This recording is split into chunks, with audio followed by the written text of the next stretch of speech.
शुक्लाम्बरधरं विष्णुं शशिवर्णं चतुर्भुजं प्रसन्नवदनं ध्यायेत् सर्वविघ्नोपशान्तये। गुरुर्ब्रह्मा गुरुर्विष्णु गुरुर्देवो महेश्वरः गुरुः साक्षात् परब्रह्म तस्मै श्रीगुरवे नमः। सरस्वती नमस्तुभ्यं वरदे कामरूपिणी विद्यारम्भं करिष्यामि सिद्धिर्भवतु मे सदा। హరి ఓం. అందరికీ శుభోదయం. సుందరమైన మనోహరమైన నిత్య నూతనమైన మన లోపల ఉన్నటువంటి ఈ పవిత్రమైన దేవాలయానికి అందరికీ స్వాగతం. పప్పా స్వామి రామదాస్ మా గురుగారి పాదార విందాలకు ప్రణామాలు. మా అమ్మ నాన్నకి కూడా నమస్కారాలు. భగవాన్ రమణ మహర్షి రచించిన ఉపదేశసార, దీన్ని అర్థం చేసుకునే ప్రయత్నం చేస్తున్నాము. మొదటిలో ధ్యాన శ్లోక పాడతాము. నీలారవింద సుహృత సదృశం ప్రసాదే తుల్యం తథా మహసి తోయజ బాంధవేన భ్రామ్యాం స్థితౌ తు పితరం వటమూలవాసం సంస్మారయంతమచలం తమనుస్మరామః. అన్ని ఉపనిషత్తులో వచ్చే విషయాల సార ఈ 30 శ్లోకాలలో మహర్షి గారు మనకు చెప్తున్నారు. భగవద్గీత 700 శ్లోకాలున్నాయి. ఇది 30 శ్లోకాలు మాత్రమే. అందులో కూడా అన్ని మార్గాల్ని అన్ని యోగ మార్గ ఏమేమి ఉన్నాయో అవి అన్ని కవర్ చేశారు.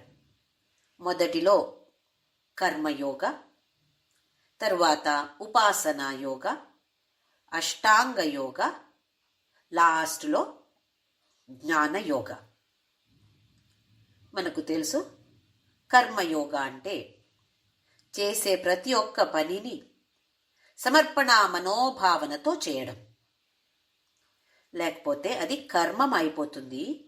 ఎప్పుడు ఈ సమర్పణ మనోభావనతో మనం కర్మం ఏ కర్మ అంటే చేసే పని, ఏ పని అయినా చేసి ఆ ఫలాన్ని స్వీకారం చేసినప్పుడు ఈశ్వర ప్రసాద బుద్ధితో స్వీకారం చేస్తే ఆ పని కర్మయోగంగా తయారవుతుంది, లేదంటే కర్మంగా ఉండిపోతుంది. ఏమి తేడా అంటే, కర్మం అంటే దానికి వాసనాలు ఉంటాయి.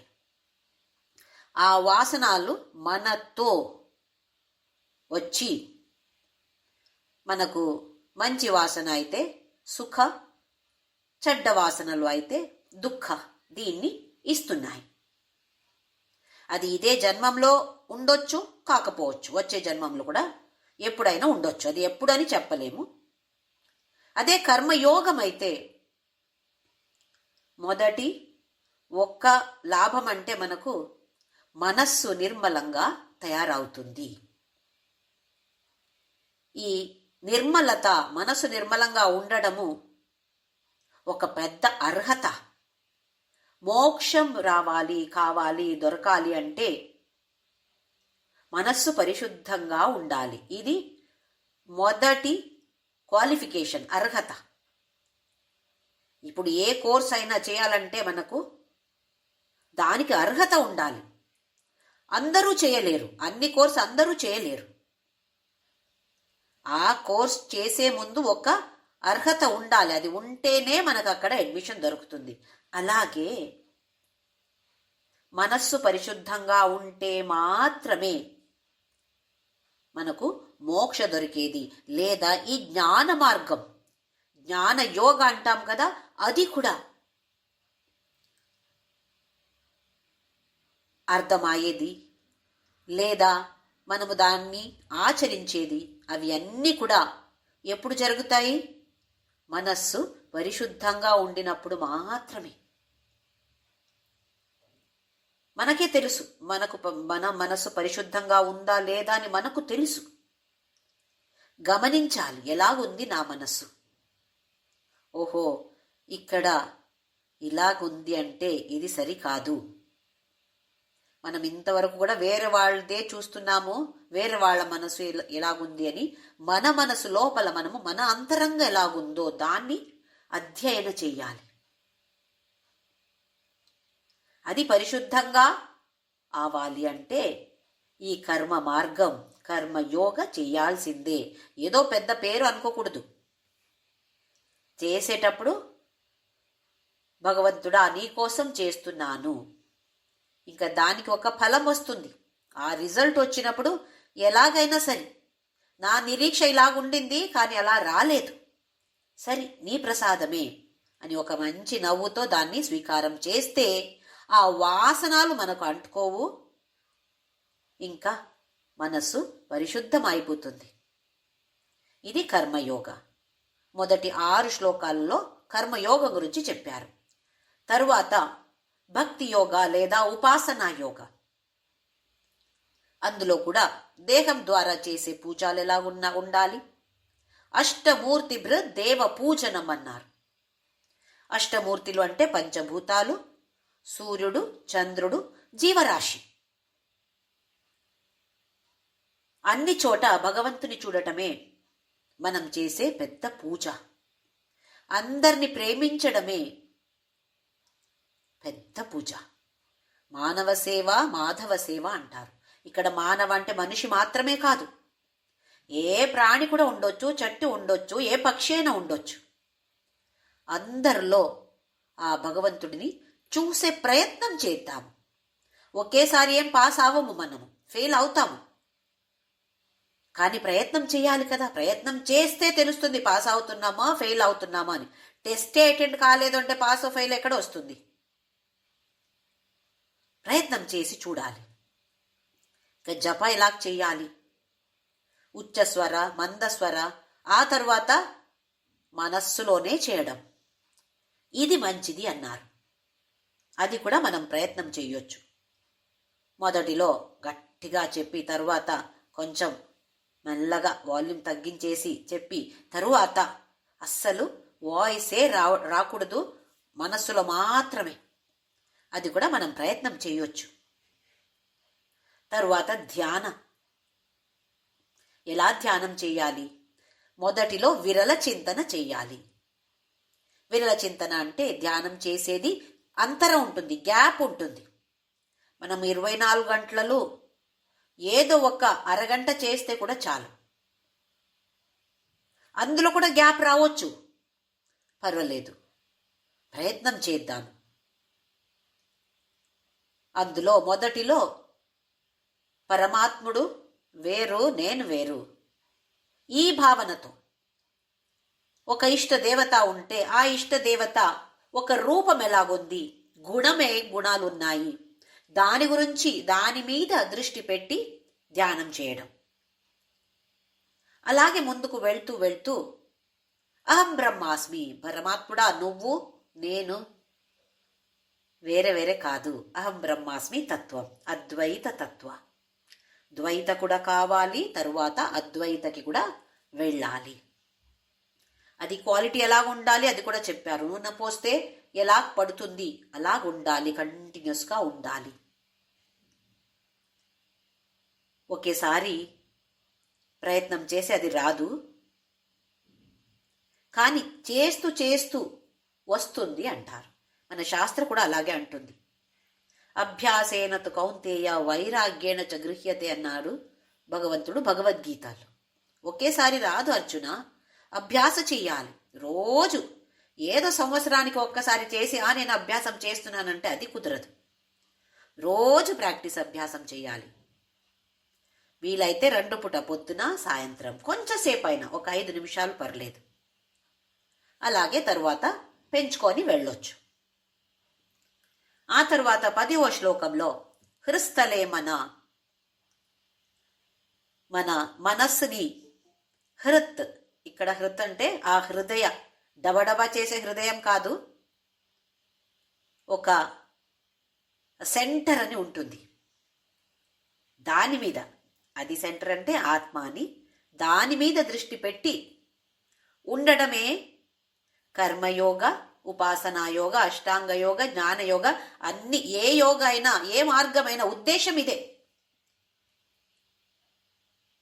ఉద్దేశం వేరే వేరే కాదు, కానీ అయ్యేది కర్మ మార్గంలో నడుస్తే ప్యూరిఫికేషన్ అవుతుంది. అది కూడా కావాలి కదా. అయితే ఉద్దేశం ఏంటి? ఉద్దేశం మోక్షమే. ఒక గుడికి ఎలా 2, 3, 4 ద్వారాలు ఉంటాయి. ఒక గుడికి ఒకే మహాద్వారం కాదు, ఎక్కువ ఉంటాయి. కొన్ని చోట 4, కొన్ని చోట 2. కానీ గర్భగృహానికి ఒకే ద్వారం ఉంటుంది. అలాగే వేరే వేరే మార్గాలు ఉంటాయి.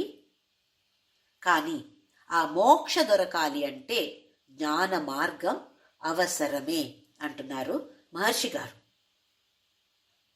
ఎక్కడ కూడా మహర్షి గారు మీరు ఇలాగే చేయండి, అలాగే చేయండి అని ఏం ఒత్తాయం చేయట్లేదు. ఇలా చేస్తేనే సరి అని చెప్పట్లేదు. అందరు కూడా ఒకరొకరు ఒక్కొక్క లెవెల్లో ఉంటారు. ఎలా చేస్తే మంచిది అనిపిస్తుందో అలా తెలుసుకొని అలా చెయ్యండి అంటున్నారు. ఇంకా 11, 12 శ్లోకాల్లో అష్టాంగ యోగ. ఒక చెట్టుకి 2 కొమ్మలు ఉన్నాయి. ఈ చెట్టు పంచమహాభూతాలు. దానికి వేరు, రూట్స్ ఏంటంటే మాయా లేదా శక్తి, ప్రకృతి, ఏదైనా పేరు ఇవ్వచ్చు అక్కడ. ఈ మాయ నుండి పంచభూతాలు పుట్టాయి. మనకు తెలుసు, మనం తత్వబోధంలో చూసాం.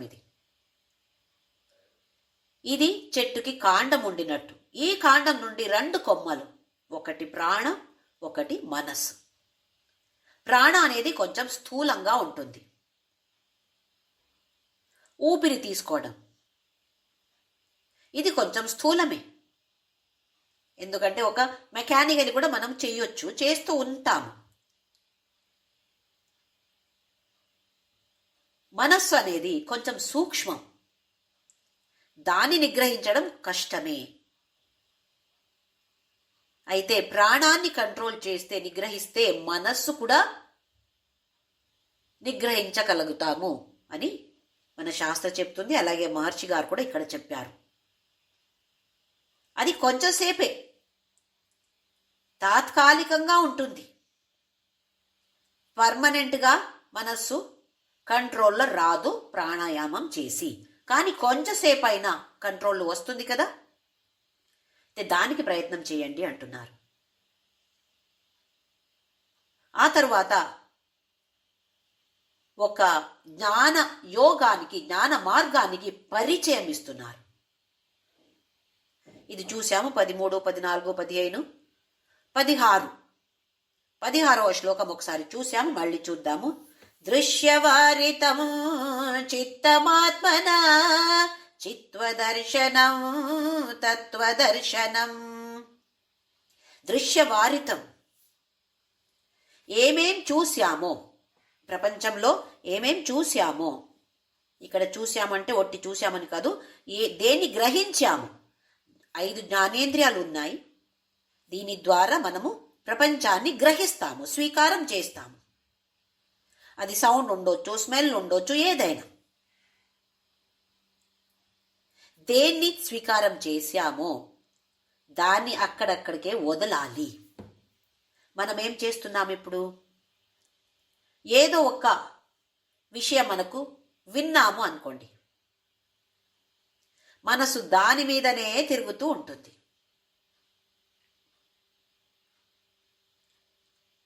మొన్న ఎవరో ఒక్కరు నాకు చెప్పారు, జ్యోతి నువ్వేమో చిక్కిపోయావు కదా, బక్కగా అయినట్టున్నావు అని. లేదే, అలాగే ఉన్నాను అన్నాను. సరే, కొంచెంసేపు తరువాత ఇంకెవరో కనపడ్డారు. చాలా ఏళ్ళైంది వాళ్ళని చూసి. అయ్యో ఎంత చిక్కిపోయావు జ్యోతి నువ్వు. ఒంట్లో బాగాలేదా అడిగారు. బాగానే ఉన్నాను.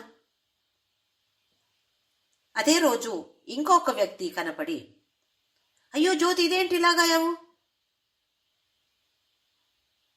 అప్పుడు నా మనసులో ఏమవుతుంది, ఓహో నాకేదో రోగం ఉందో ఏమో. చిక్కిపోయాను నేను.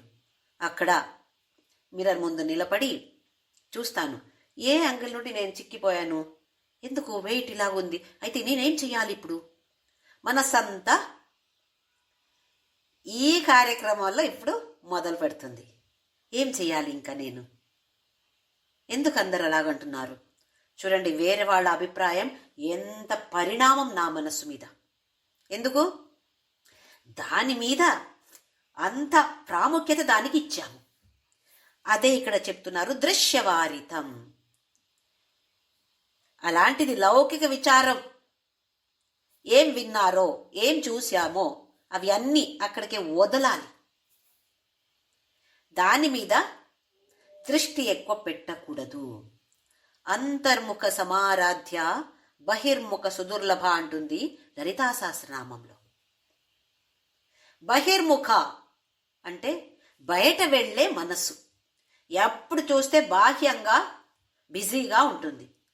అయితే దుర్లభ, లలిత అమ్మ దొరకదంట. అమ్మవారు మనకు దొరకాలంటే అంతర్ముఖ సమారాధ్య, అంతర్ముఖిగా అంటే బయట విషయాన్ని అక్కడక్కడ వదిలేసి నా అంతరంగంలో ఏం నడుస్తుందో ఇది చూసుకోవాలి. దృశ్యవారితం చిత్తం ఆత్మన. మనసుని ఎక్కడ పెట్టాలి? ఆత్మ, దీని మీద మనసు పెట్టాలి.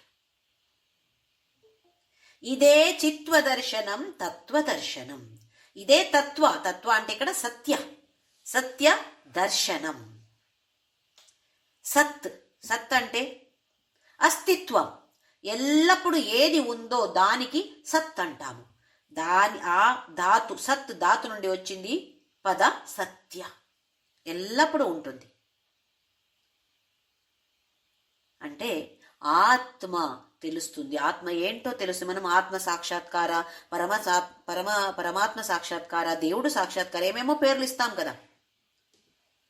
అదే ఇది అంటున్నారు. ఎప్పుడు బయట ఏమేం నడుస్తుందో అవి అన్నీ అక్కడక్కడ వదిలేసి మనస్సుని ఆత్మంలో పెడితే ఇది చిత్వదర్శనం, ఇదే తత్వదర్శనం.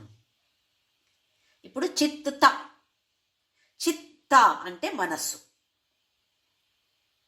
దాన్ని మనము చిత్ ప్లస్ త, సంస్కృతంలో చిత్ ప్లస్ త అంటే చిత్త అంటే మనసు తెలుసు. చిత్ అంటే సత్, చిత్ ఆనంద. చిత్ అంటే తెలివి, ఒక జ్ఞానం. చిత్ ప్లస్ త. ఈ చిత్తా నుండి తా తీసేస్తే చిత్ మిగిలిపోతుంది. చిత్ ప్లస్ తా అంటే చిత్త అంటే మనసు. ఈ చిత్ ప్లస్ తా నుండి చిత్ మాత్రమే ఉంచేసి తకార తాని తీసేస్తే అది జ్ఞానమే. తకార ఏంటి? తకార ఏంటంటే బాహ్య ప్రపంచం. ఈ బాహ్య ప్రపంచాన్ని వదిలేసి, విషయాల్ని వదిలేసి మనస్సు ఆత్మంలో పెడితే, ఆత్మ అంటే ఇక్కడ చిత్ అంటే ఆత్మమే. సత్ అంటే ఆత్మ, చిత్ అంటే ఆత్మ, ఆనంద అంటే ఆత్మ. ఇదే చిత్వదర్శనం, ఇదే తత్వదర్శనం. 17వ శ్లోకంలో మానసం తు కిం మార్గణే కృతే నైవ మానసం మార్గ ఆర్జవాత్. ఇది కూడా చూశాము. మానసం తు కిం, ఏంటి మనసు అంటే అని వెతికితే నైవ మానసం, అక్కడ మనస్సే లేదు. మనస్సు అనేది అదృశ్యమైపోతుంది. ఇది మార్గ ఆర్జవాత్, ఇలాంటి మార్గ, డైరెక్ట్ మార్గం. ఇప్పుడు ఎవరో వచ్చి వాళ్ళ ఇల్లు ఎక్కడ జ్యోతి అని అడిగితే నేను చెప్తాను, ఇక్కడి నుండి ఇలాగ వెళ్ళొచ్చండి, కానీ రోడ్ అంత బాగాలేదు, చాలా కష్టం ఉంది. అటు నుంచి వెళ్ళొచ్చు. అలాగ వెళ్తే మీకు ఒక 5-6 గంటలు పడవచ్చు. ఇక్కడి నుండి వెళ్తే ఒక 10 నిమిషాలే. వెళ్ళేది అక్కడికే, ఇది డైరెక్ట్ అక్కడికే వెళ్ళిపోతుంది. అది అయితే చుట్టూ చుట్టూ తిరిగి వెళ్ళాలి, ఎక్కువ టైం పడుతుంది. మనమేమో ఛాలెంజ్కి సిద్ధంగా ఉంటే కష్టమా పర్లేదు చూస్తాం అని అందులో వెళ్ళిపోవచ్చు. లేదా నెమ్మదిగా అమ్మో అవి అన్ని నాకొద్దు, కష్టమొద్దు, ఇలాగ వెళ్తాను అంటే సరే అలాగైనా వెళ్ళొచ్చు.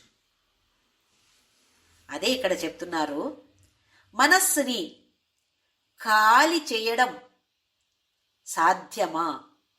సాధ్యమైతే ఇది డైరెక్ట్ మార్గం. ఏది? మనస్సు లేకపోవడం, మనస్సుని ఖాళీ చేయడం అంటారు. ఇక్కడ దాన్ని గమనించాలి. మనస్సుని గమనించి మనస్సుని ఖాళీ చేయడం వచ్చు అంటే ఇది డైరెక్ట్ అక్కడికే. ఇంకా పూజ అవసరం లేదు, జప అవసరం లేదు, ధ్యానం అవసరం లేదు, ఏమి అవసరం లేదు, డైరెక్ట్ అక్కడికే. కానీ అది ఎలా చెయ్యాలి?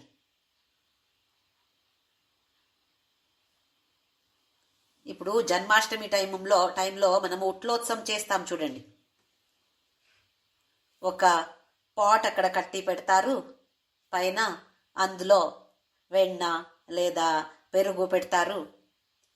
చాలా టీమ్స్ వస్తాయి అక్కడ. అది ఒక పెద్ద పెద్ద ఫెస్టివల్ కదా. ఎలాగుంటారు? పెద్ద టీం వస్తుంది. కింద ఫస్ట్ లైన్లో చాలా మంది ఉంటారు. ఒకరొకరు ఒక్కొక్క సపోర్ట్ తీసుకుంటారు. వాళ్ళ భుజాల మీద ఇంకా కొందరు ఎక్కుతారు, వాళ్ళు కూడా సపోర్ట్ తీసుకుంటారు. అలాగే పైకి పైకి వెళ్తారు. లాస్ట్లో పైన ఒకే అబ్బాయి ఉంటాడు. ఆయన ఎవరి సపోర్ట్ తీసుకుంటాడు? ఎవరి సపోర్టు ఆయనకి లేదు. ఆయన అలాగే ఆ మటక కొట్టాలి కదా. మనం చూస్తాం ఇది. ఆ పైన ఉండే మనిషికి, వ్యక్తికి ఏ సపోర్ట్ కూడా లేదు. అలాగే ఇక్కడ మనం దేహం ద్వారా పూజ చేస్తే మనకు దేహం కావాలి, శబ్దాలు, స్తోత్రాలు పలకరించాలి, మనస్సు కూడా అక్కడ పెట్టాలి. అమ్మో ఎన్ని కావాలి. జపమైతే దేహ పెద్ద ఏం పనికి రాదు మనకు. అది ఏ జపం చేస్తున్నామో ఆ మంత్ర ఇంకా మనస్సు, ఇవి 2 చాలు. అదే ధ్యానం అయితే దేహము పెద్ద అవసరం ఏం లేదు, ఏ అంగాలు కూడా మనకు పనికి రావు, ఏ శబ్దాలు పలుకరించట్లేదు, మనస్సు మాత్రమే ధ్యానం. ఈ మార్గం అయితే, మహర్షి గారు చూపించే మార్గం అయితే దేహము అవసరం లేదు, శబ్దాలు, స్తోత్రాలు, మంత్రాలు, జప ఏమి అవసరం లేదు, ధ్యాన మనస్సు అది కూడా అవసరం లేదు. మనస్సుని ఖాళీ చేయాలి. మనస్సే లేదు అక్కడ, ఏ సపోర్ట్ కూడా లేదు. ఇది మార్గ ఆర్జవాత్ అంటున్నారు. డైరెక్ట్గా అక్కడ వెళ్ళిపోవడమే. ఎక్కడికి? మోక్ష. డైరెక్ట్ ఆత్మ సాక్షాత్కార, డైరెక్ట్ పరమాత్మ సాక్షాత్కార, డైరెక్ట్ మోక్ష. ఇదే మార్గ ఆర్జవాత్ అంటున్నారు. డైరెక్ట్ సరియే, కానీ మనస్సుని ఖాళీ ఎట్లా చెయ్యాలి? ఏం చెయ్యాలి? ఇప్పుడు మనకు కూడా ఒక ఆశ పుట్టుతుంది కదా, ఎందుకు మనం కూడా ట్రై చేయకూడదు? ఎన్నో మందికి అది వచ్చింది అంటే మనం కూడా ఎందుకు ట్రై చేయకూడదు? ట్రై చేద్దాము.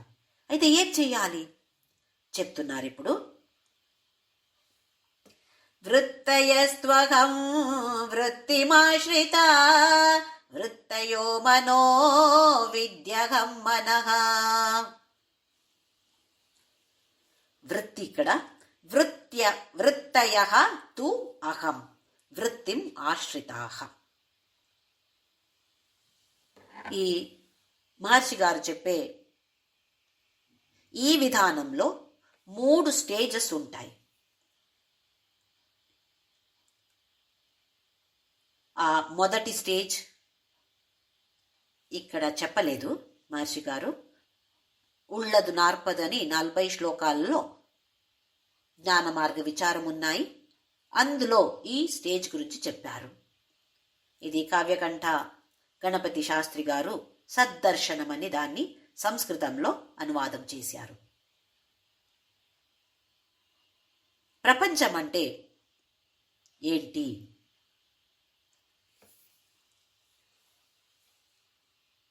ప్రపంచంలో ఎంతో పెద్ద ప్రపంచం ఇది. అందరికి కూడా ప్రపంచం ఒక్కటే అయితే కూడా నా ప్రపంచం వేరు, మీ ప్రపంచం వేరు. ఇప్పుడు నేను బెంగళూరులో ఉన్నాను. బెంగళూరులో ఒక్క ఏరియాలో నేను ఉన్నాను. ఇదే బెంగళూరులో ఇంకొక చోట వేరే ప్లేస్లో బెంగళూరులోనే ఇంకొక చోట ఏదో ఒక ఘటన జరిగింది అనుకోండి, నాకు అది తెలియలేదు. అయితే ఆ ఘటన ఘటించనే లేదు నాకు. ఎందుకో నాకు తెలీదు కదా. నాకు తెలీదు అంటే అది ఘటించలేనట్టు.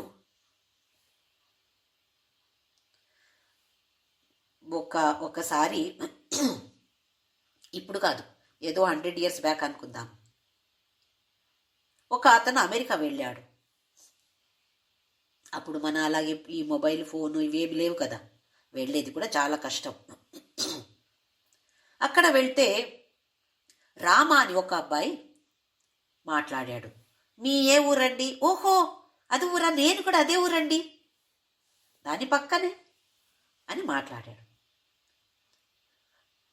మీరెప్పుడు వెనక వెళ్తారని, నాకు 1 నెల ఇక్కడ పని ఉంది, అది అయిన తర్వాత నేను వెళ్ళిపోతాను అని అన్నారట.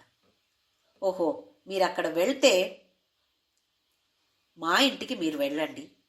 అలాగే మా ఫ్రెండ్ కృష్ణ అని ఉండేవాడు.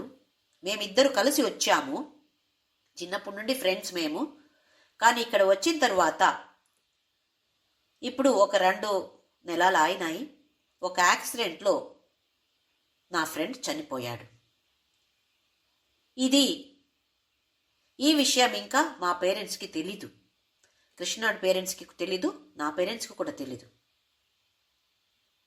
మీరు వెళ్తారు కదా ఊరికి, అప్పుడు నేను అడ్రస్ ఇస్తాను, మీరు వెళ్ళి కొంచెం చెప్పరా వాళ్ళకి అని అడిగాడు. ఓ సరే నాన్న, నేను వెళ్ళినప్పుడు చెప్తాను, అడ్రస్ అంతా తీసుకున్నారు. ఇప్పుడు మళ్ళీ భారతదేశానికి మళ్ళీ తిరిగి వచ్చారు, ఊరు వెళ్ళారు, అడ్రస్ పట్టుకొచ్చారు. రాముడి అడ్రస్, కృష్ణుడి అడ్రస్ తీసుకొచ్చారు. వాళ్ళ ఇంటికి వెళ్తారు. ఈయన వెళ్తాడు. వెళ్ళి ఇప్పుడు రామ చనిపోయాడా కృష్ణ చనిపోయాడా అని మర్చిపోయాడు. అయితే రాముడు నిజంగా బతికి ఉన్నాడు. రాముడి ఇంటికి వెళ్ళి ఆయన పేరెంట్స్కి ఏం చెప్తాడు అంటే, మీ అబ్బాయి అక్కడ యాక్సిడెంట్లో చనిపోయాడండి అని అంటాడు. ఓ ఏడవటం మొదలవుతుంది, విలాపం మొదలవుతుంది. కృష్ణుడి ఇంటికి వెళ్ళి అక్కడ చెప్తాడు, మీ అబ్బాయి చాలా బాగున్నాడండి, నేను వెళ్ళి మాట్లాడాను, ఎంత పెద్ద ఇల్లు ఉంది, అవి అన్నీ చెప్తే ఎంత సంతోషమో వాళ్ళకి. తర్వాత చెప్పాడు, రాముడు అని ఫ్రెండ్ అంట కదా, ఆయన చనిపోయాడు.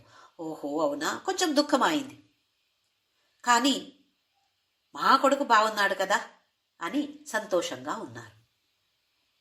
ఇప్పుడు చూడండి, ప్రపంచం అంటే ఏంటి? మన జ్ఞానేంద్రియాల ద్వారా ఏ విషయాన్ని మనం స్వీకరిస్తామో అది మనకు మన ప్రపంచం. మీ ప్రపంచం వేరు, నా ప్రపంచం వేరు.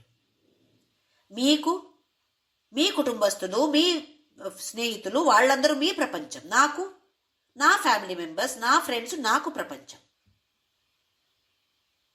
ప్రపంచం ఒక్కటే అయితే కూడా ఒకరొకరి ప్రపంచం ఒక్కొక్క విధంగా ఉంటుంది.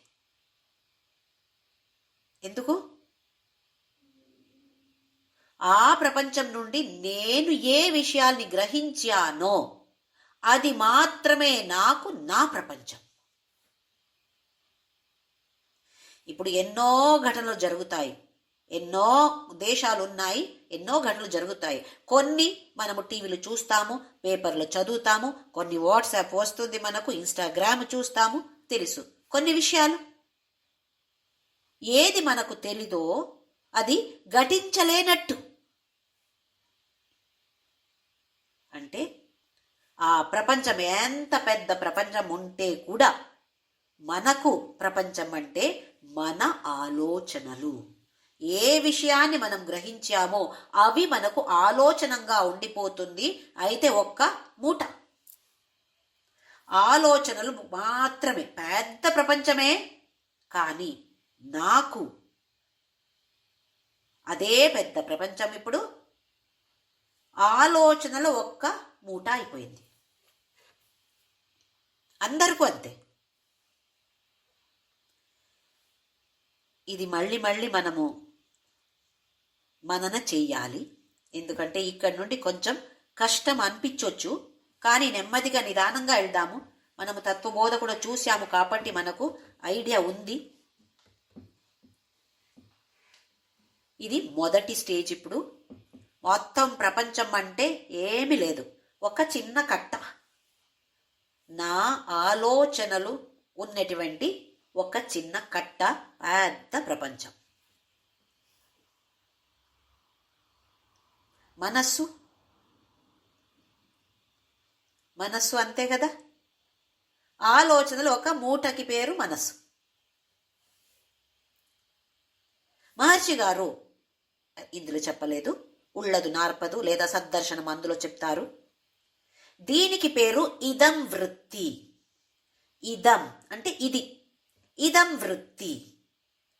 ప్రపంచము ఇదం వృత్తి, మనస్సు కూడా ఇదం వృత్తి.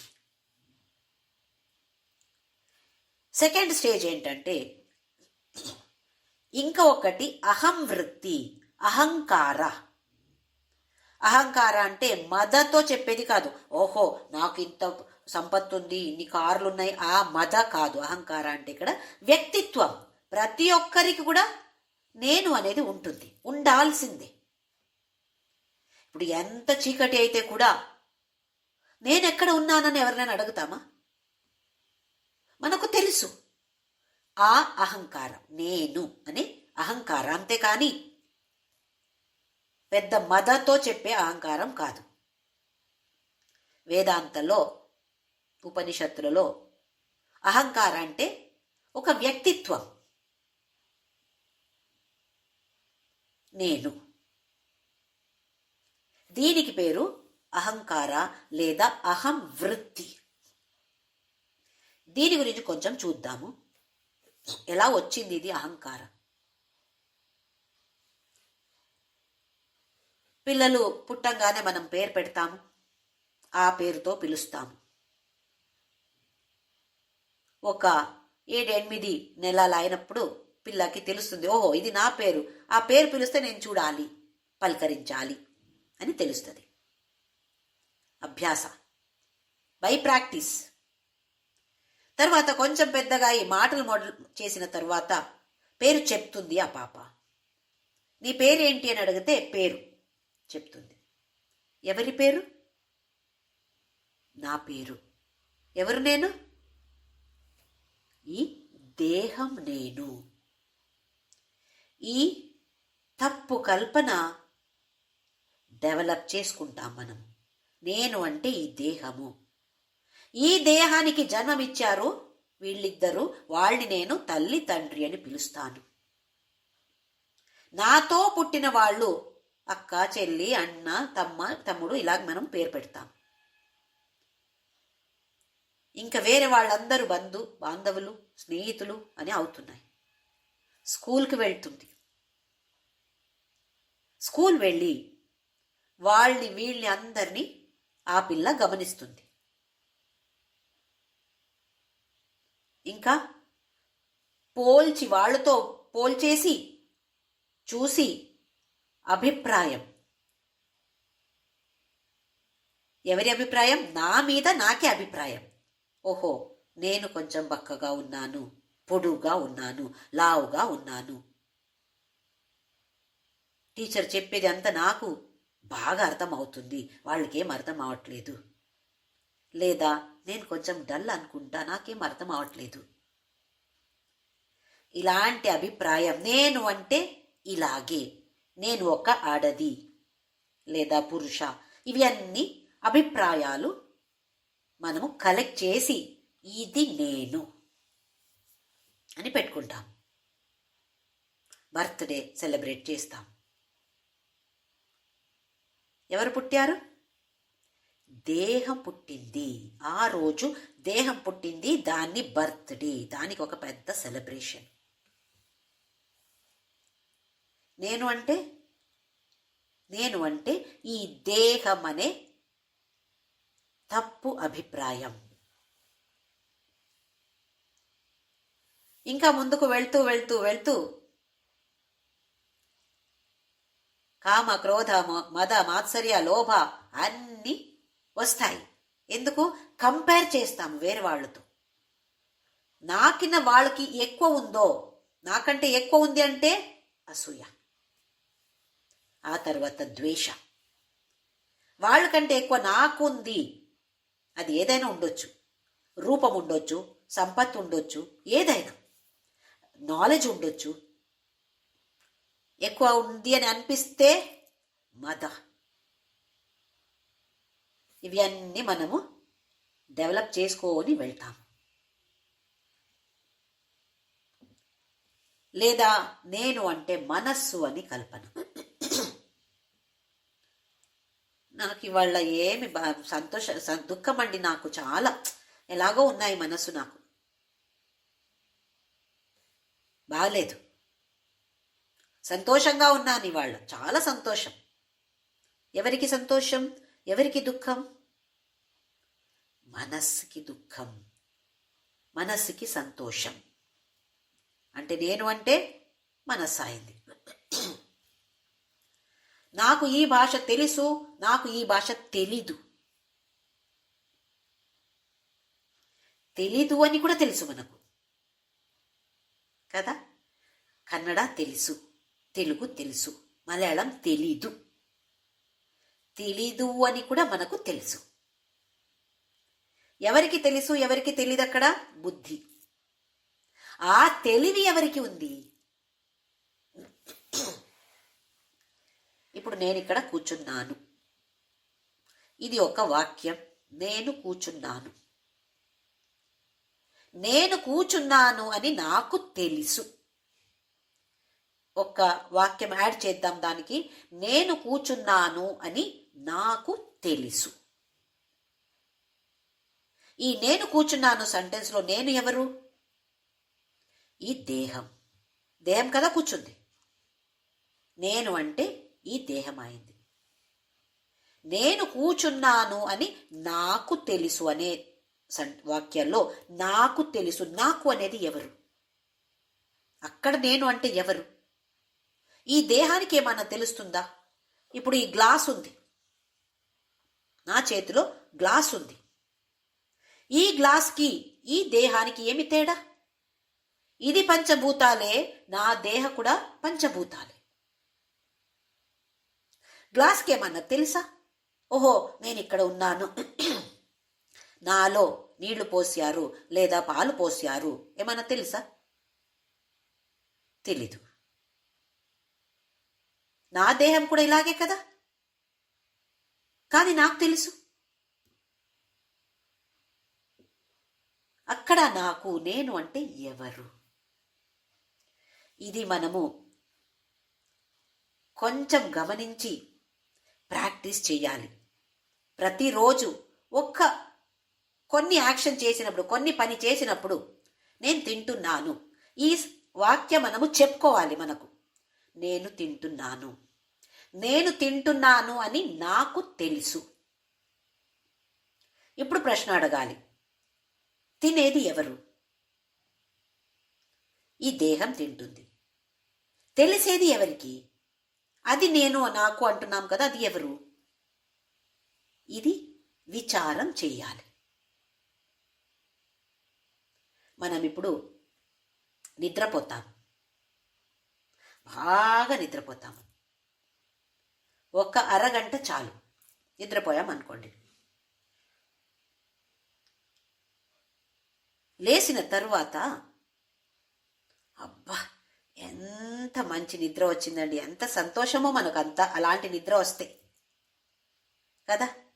ఎప్పుడైనా విపరీతంగా అలసిపోయి ఉంటే అబ్బా ఒక అరగంట నిద్రపోవాలి నాకు అని పండుకుంటాం. అప్పుడు అలాంటి ఒక డీప్ స్లీప్ వస్తే, గాఢ నిద్ర అంటాం కదా, ఎంత సంతోషం. లేచిన తరువాత చెప్తాము, బాగా నిద్రపోయానండి. అవును, ఇక్కడ పిల్లలు ఎంత అరుస్తూ ఉంటే కూడా మీరు హాయిగా నిద్రపోయారండి అక్కడ అంటారు. అవునా? అస్సలు నాకు తెలీదు, వినపడలేదు నాకు. ఎందుకు? చెవులు లేవా అక్కడ? చెవులు ఉండింది, కానీ పని చేయలేదు. ఆ నిద్రలో ఉండినప్పుడు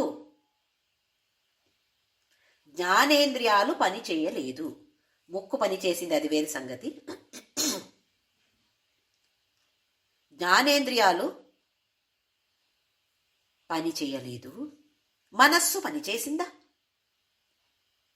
లేదే, మనస్సు పని చేయలేదు. ప్రపంచం ఉండిందా? మనస్సు లేదు అంటే ప్రపంచం కూడా లేదు. ఎందుకు? ప్రపంచం అనేది ఏంటి చూశాం ఇప్పుడే, ఆలోచనలు.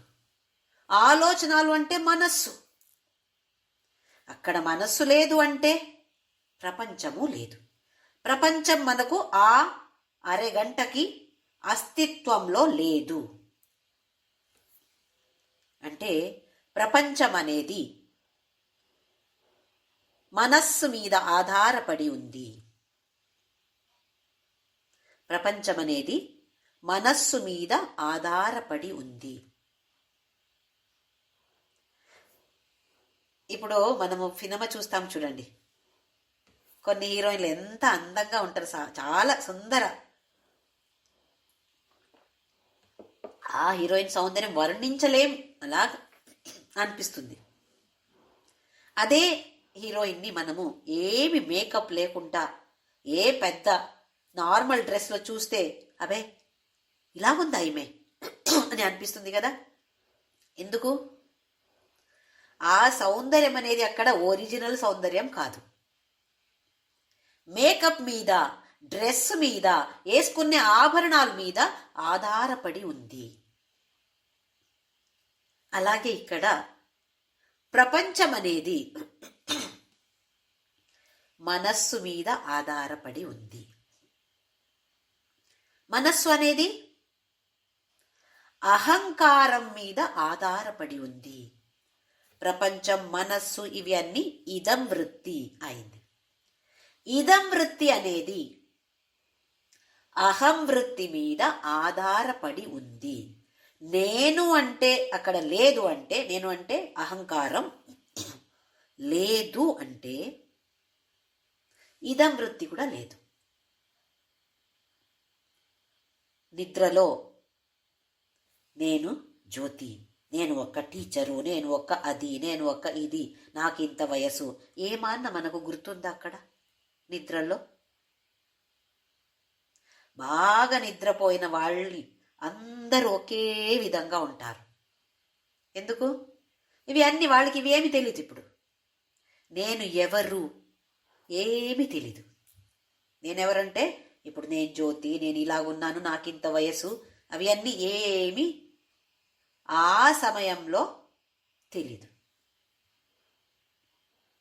అంటే అక్కడ అహంకారం అనేది కూడా అక్కడ సుప్తంగా ఉంటుంది, అదృశ్యమైపోతుంది అక్కడ. లేదు అని కాదు, నాశమైంది అని కాదు, ఉంది, కానీ సుప్తంగా ఉంది. అయితే ప్రపంచం అనేది మనస్సుని ఆధారపడి ఉంది. మనస్సు అనేది అహం వృత్తి, నేను, అహంకారం ఉంది, నేను అని దాని మీద ఆధారపడి ఉంది. ఇది రెండవ స్టేజ్. మొదటి స్టేజ్ ఇదం వృత్తి, ప్రపంచం అనేది మనస్సు మీద ఆధారపడి ఉంది. మనస్సు అనేది అహంకారం మీద ఆధారపడి ఉంది. ప్రపంచం, మనస్సు, ఇవి రెండు కూడా ఇదం వృత్తి. వృత్తి అంటే మనకు పని, మనకు తెలుసు. ఏం వృత్తి చేస్తారు? ఉద్యోగం అంటే వృత్తి అంటాం కదా. ఇక్కడ ఏం పని ఉన్నాయి? ఆలోచనలు మాత్రమే, ఇంకేం పని లేవు. అయితే వృత్త్యః తు అహం వృత్తిమాశ్రితాః. ఆ వృత్తి, ఏ వృత్తి? ఇదం వృత్తి అనేది అహం వృత్తిని మీద ఆధారపడి ఉంది. వృత్తయో మనో విద్యహం మనః. మనస్సు అనేది ఈ వృత్తియే, ఆలోచనలే మనస్సు అని అక్కడ చెప్తున్నారు. అహంకార అనేది కూడా మనము మన గురించి చేసిన అభిప్రాయాలు.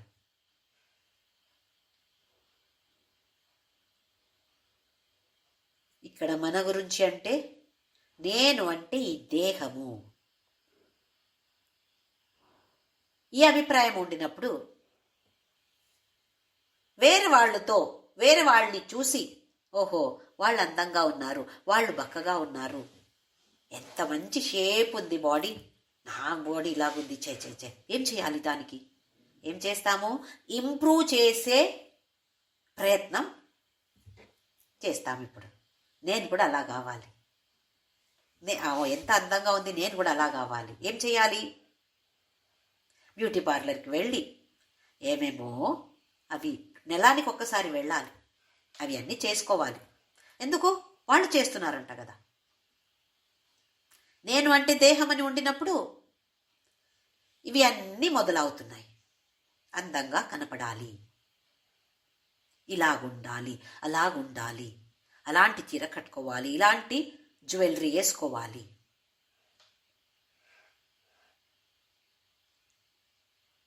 అందరూ కూడా ఇంప్రూవ్ అవ్వడానికి ప్రయత్నం చేస్తారు. అది దేహం ఉండొచ్చు, మనసు ఉండొచ్చు, బుద్ధి ఉండొచ్చు. సంతోషంగా ఉంటాము.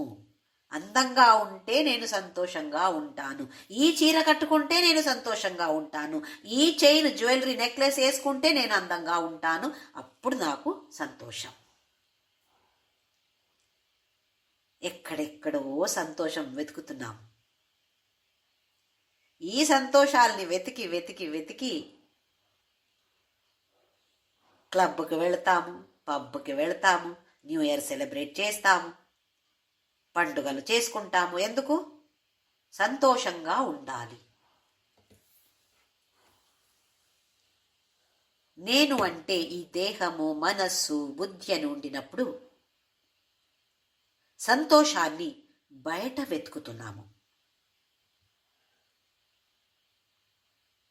ఎక్కడ ఉంది సంతోషం?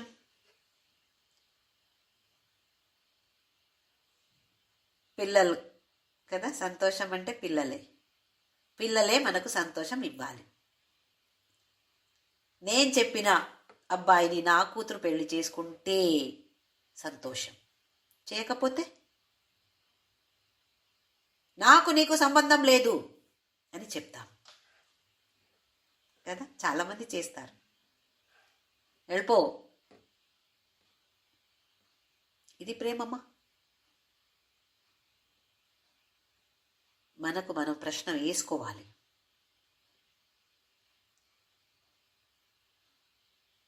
మనస్సు సంతోషంగా ఉండాలి అని ఎల్లప్పుడూ అనిపిస్తుంది. ఎవరికైనా నేను దుఃఖంగా ఉండాలని అనిపిస్తుందా? ఇప్పుడు ఇక్కడ మహర్షి గారు ఏమంటున్నారు అంటే, దేహ, మనస్సు, బుద్ధి, దీన్ని నేను అని అనుకున్నావు కదా, అది కాదు, ఇది నువ్వు కాదు. దేహం నాహం కోహం సోహం అని అన్నారు అని ఒక కథ చూశాం. నేను ఈ దేహం కాదు, మనస్సు కాదు, బుద్ధియు కాదు. వేరే నేను అంటే వేరే ఇంకొకటి ఉంది కదా, అది నేను. ఆ ఆత్మ అని ఏముందో అది నేను అని చెప్పడానికి అహం బ్రహ్మాస్మి. ఆ తత్వ ఇంకా మనకు తెలియలేదు అని అనుకోండి, అనుకోవడం కాదు, తెలియలేదు. అయితే కూడా ఓహో మహర్షి గారు ఇలా చెప్తున్నారు కదా, ఇలా ఉండాలి కదా అని ప్రయత్నం చేయాలి. ఇప్పుడు ఒక పెద్ద చెట్టు ఉండింది. ఆ చెట్టుని తీసేయాలి అని అన్నారు. ఏదో అక్కడ రోడ్ చేస్తారో ఏదో అన్నారు, ఆ చెట్టు అక్కడ ఉండకూడదు అని నాకు చెప్పారు. నేను చెప్పాను, సరే నేను కట్ చేస్తాను అని మొదలుపెట్టాను. నేను నిన్న ఆ చెట్టు కట్ చేయడానికి మొదలుపెట్టాను. ఎట్లా? పెద్ద చెట్టు, ఒక్క ఆకు కట్ చేయడం మొదలుపెట్టాను. ఎన్నో ఆకులున్నాయి, ఒక్క ఆకు కత్తిరించడం. ఎవరో ఒక్కరు వచ్చారు అక్కడికి. ఓ జ్యోతి, ఏం చేస్తున్నావు నువ్వు అని అడిగితే చెప్పాను, ఈ చెట్టు ఇక్కడి నుండి తీయాలంట, అందుకే కట్ చేస్తున్నాను. అయితే నువ్వేం కట్ చేస్తున్నావు? ఆకుల్ని కట్ చేస్తున్నాను. ఆ తర్వాత ఏం చేస్తావు? ఒక కొమ్మని కట్ చేస్తాను అని అన్నాను. అయ్యో, నువ్వు ఇంత ఫూలని మాకు తెలియదు జ్యోతి అని అన్నారు. ఎందుకో ఇలాగా కట్ చేయడం? కింద ఆ కాండం ఉంది కదా, వేరుంది కదా, దాన్ని తీసేయి, ఒకేసారికి అయిపోతుంది పని. ఇది ఎన్ని రోజులు కట్ చేస్తావు నువ్వు ఇట్లా? ఓ అవును కదా, ఒక మంచి ఐడియా ఇచ్చారు నాకు. లేకపోతే ఇలాగ ఒక ఆకు కట్ చేసి, తరువాత చిన్న చిన్న చిన్న చిన్న కొమ్మ ఒక్కొక్కటి కట్ చేసి, ఆ తరువాత కాండానికి వచ్చినప్పుడు కొన్ని సంవత్సరాలే దాటిపోవచ్చు. అలాగే ఇక్కడ మహర్షి గారు మనకు ఈ యొక్క మార్గాన్ని చూపిస్తున్నారు. ఇది నా మతం, నా అభిప్రాయం అని చెప్పారు మహర్షి గారు. మనని ఎవరిని ఫోర్స్ చేయట్లేదు, ఇలాగే చెయ్యండి అని ఫోర్స్ చేయట్లేదు. జ్ఞాన యోగం ఈ మార్గంలో కూడా వేరే వేరే విధానాలు ఉన్నాయి. అందులో మహర్షి గారు చెప్పే విధానం ఇది. మనస్సు అంటే ఏంటి, దాన్ని గమనించు. దాన్ని గమనించినప్పుడు మనస్సే లేదు, ఓహో మనస్సే లేదే అని అయిపోతుంది. ఇది మార్గ ఆర్జవాత్ అన్నారు. ఇది డైరెక్ట్ మార్గమే. మనస్సుని గమనిస్తే మనస్సు లేకపోతుంది. మానసంతు కిం మార్గణే కృతే నైవ మానసం మార్గ ఆర్జవాత్. ఓహో, దీన్ని గమనించడం మొదలు పెడితే ఎక్కడుంది మనస్సు? మనస్సే లేదే. ఆ స్థితికి వస్తే డైరెక్ట్ మార్గ, ఈ మార్గాన్ని తీసుకోవచ్చు. కానీ అది అంత సులభమా? మొదటి అర్హత మనస్సు పరిశుద్ధంగా ఉండాలి. ఏ కల్మషము, ఏ మలము ఉండకూడదు అందులో. అందుకే మళ్ళీ మొదట చెప్పిన కర్మ మార్గం మనకు కావాలి. పరిశుద్ధంగా ఉంది మనస్సు అంటే మనస్సుని మనము గమనించగలుగుతాము. మనకి ఎన్నో వ్యామోహాలు. మనసు పరిశుద్ధంగా ఉందా? లేదు. అయితే ఈ మార్గంలో వెళ్ళాలంటే కూడా కర్మ మార్గం అవసరమే. మళ్ళీ అక్కడి నుండి మొదలు పెట్టాలి. మనం రోజు గమనించాలి, నా మనస్సు ఏం చూస్తుంది, ఏం చేస్తుంది, ఎక్కడ ఉంది మనస్సు, దాన్ని గమనించాలి. అందుకే చెప్పాను, నేను మాట్లాడుతున్నాను అని నాకు తెలుసు. మాట్లాడేది ఎవరు, ఎవరికి తెలుసు? ఈ ప్రశ్న రోజు మనము ఎన్నిసారి వీలవుతుంది అన్నిసారి ప్రయత్నం చేసి గమనించాలి.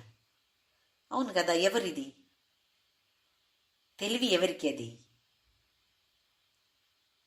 ఇలాగే ఒక గ్లాసో ఏదో పట్టుకొని దీనికి ఏం తెలీదు కదా, అయితే నా దేహానికి ఎట్లా తెలుసు? ఈ ప్రశ్న అడగాలి. అప్పుడు కొంచెం కొంచెం మనము ముందుకు వెళ్ళగలుగుతాము. ఆ తర్వాత 19-20 తర్వాత శ్లోకాల్లో ఇంక ముందుకు ఏం చెయ్యాలి? ఇదం వృత్తి అహం వృత్తి మీద ఆధారపడి ఉంది అన్నారు. ఈ అహం వృత్తి అంటే అహంకారం దేని మీద ఆధారపడి ఉంది? అది మనకు వచ్చే శ్లోకాలలో చెప్తారు. ఆ తర్వాత ఏం చెయ్యాలి, ఎలా మనం ముందుకు వెళ్ళాలి? ఇప్పుడు మనస్సే లేదు అని ఆ స్థితికి రావాలంటే ఏం చెయ్యాలి? ఆ వివరణ ఇంకా వచ్చే వారం మనం చూద్దాం. కొంచెం కష్టమని అనిపించవచ్చు, కానీ రోజుకి ఒక 5-10 మినిట్స్ ఊరికే కూర్చొని దీని గురించి ఆలోచన చేయాలి, చింతన చేయాలి. అప్పుడు కొంచెం కొంచెం మనము ముందుకు వెళ్ళగలుగుతాము. ఓహో, లేదంటే ఇక్కడ విని ఇక్కడ బాగుంది అని చెప్తే అక్కడికి వదిలేస్తే మనకు బుర్రకి ఏమి ఎక్కదు. బుర్రకి ఎక్కితే కూడా ఆచరణలో ఏమీ రావు. అయితే ఊరికే వినడము ఏం పెద్ద విశేషం కాదు. చింతన చెయ్యాలి. చింతన చేసి అది మన రోజు యాక్టివిటీస్లో పనికి రావాలి. మనకు ఇలా చేయడానికి మనకు అనుగ్రహం కావాలి, ఆశీర్వాదం కావాలి. అయితే అరుణాచల శివుడి దగ్గర ప్రార్థన చేద్దాము. భగవాన్ రమణ మహర్షి గారి దగ్గర కూడా మనము ప్రార్థన చేద్దాము. అరుణాచల శివ, అరుణాచల శివ, అరుణాచల శివ, అరుణాచల, అరుణాచల శివ, అరుణాచల శివ, అరుణాచల శివ, అరుణాచల,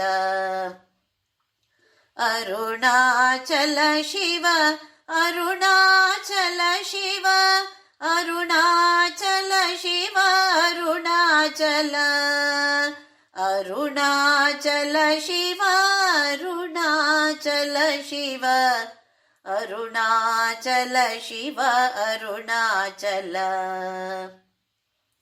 నమో రమణాయ, నమో రమణాయ, నమో రమణాయ, నమో నమో, నమో రమణాయ, నమో రమణాయ, నమో రమణాయ, నమో నమో, నమో రమణాయ, నమో రమణాయ, నమో రమణాయ, నమో నమో, నమో రమణాయ, నమో రమణాయ, నమో రమణాయ, నమో నమో. ఓం శ్రీరామ్ జయ రామ్ జయ జయ రామ్, ఓం శ్రీరామ్ జయ రామ్ జయ జయ రామ్, ఓం శ్రీరామ్ జయ రామ్ జయ జయ రామ్, ఓం శ్రీరామ్ జయ రామ్ జయ జయ రామ్, ఓం శ్రీరామ్ జయ రామ్ జయ జయ రామ్, ఓం శ్రీరామ్ జయ రామ్ జయ జయ రామ్, ఓం శ్రీరామ్ జయ రామ్ జయ జయ రామ్, ఓం శ్రీరామ్ జయ రామ్ జయ జయ రామ్, ఓం శ్రీరామ్ జయ రామ్ జయ జయ రామ్ ఓం శ్రీరామ్ జయ రామ్ జయ జయ రామ్ ఓం శ్రీరామ్ జయ రామ్ జయ జయ రామ్ ఓం శ్రీరామ్ జయ రామ్ జయ జయ రామ్. ఓం అసతో మా సద్గమయ తమసో మా జ్యోతిర్గమయ మృత్యోర్మా అమృతం గమయ. ఓం శాంతి శాంతి శాంతి. లోకా సమస్తా సుఖినో భవంతు. లోకా సమస్తా సుఖినో భవంతు. లోకా సమస్తా సుఖినో భవంతు. అందరికీ